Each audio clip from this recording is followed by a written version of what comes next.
All right, join me as I dive deep into the dark secrets of the Stanford Prison Experiment and see if I can reveal the truth behind this shocking outcome. Ready.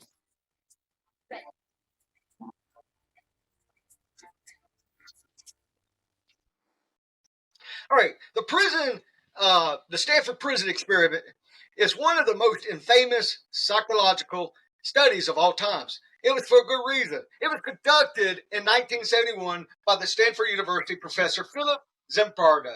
The experiment was aimed to investigate the psychological effects of imprisonment on both the prisoner and the guard.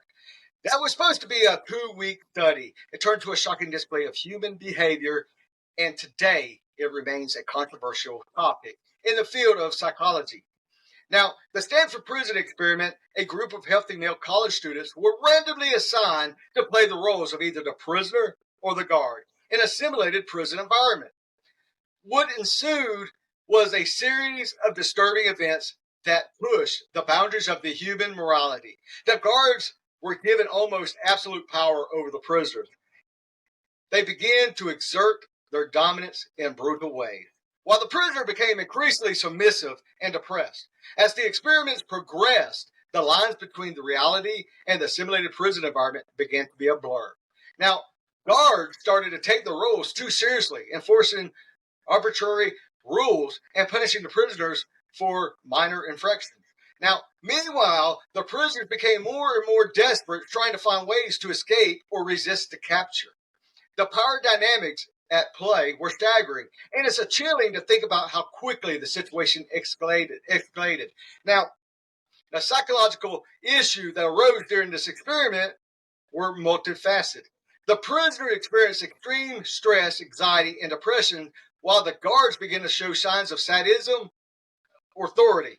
Now, it's clear that the experiment is trapped in some deep-seated psychological forces that are still not fully understood today. But in the simulated prison, the prisoners were arrested at their homes, taken through the jail, strip searched just like it would be in the real prison. Now, they were given uniforms and referred to them by the prison numbers instead of their names. The guards, on the other hand, were given complete authority over the prisoners with the exception of physical violence. All right. As the days went by, the prisoners started experiencing mental breakdowns, and some even began to develop psychological disorders. Now, the guards, on the other hand, seemed to be relishing the newfound power and often enforcing arbitrary rules and punishments. It's shocking to think that these were ordinary college students just a few days ago, not professional prison guards. And yet, they were capable of such cruelty. Now, one of the most disturbing aspects of this experiment was the way the prisoners started to internalizing their prison roles. They began to see themselves as inferior to the guards, and some even begged for mercy or even tried to escape. Now, the guards, on the other hand, became more and more aggressive.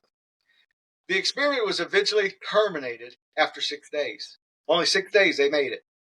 When a researcher, Christina Matlock, was shocked by the extreme behavior she witnessed, the participants were debriefed and the experiment was shut down.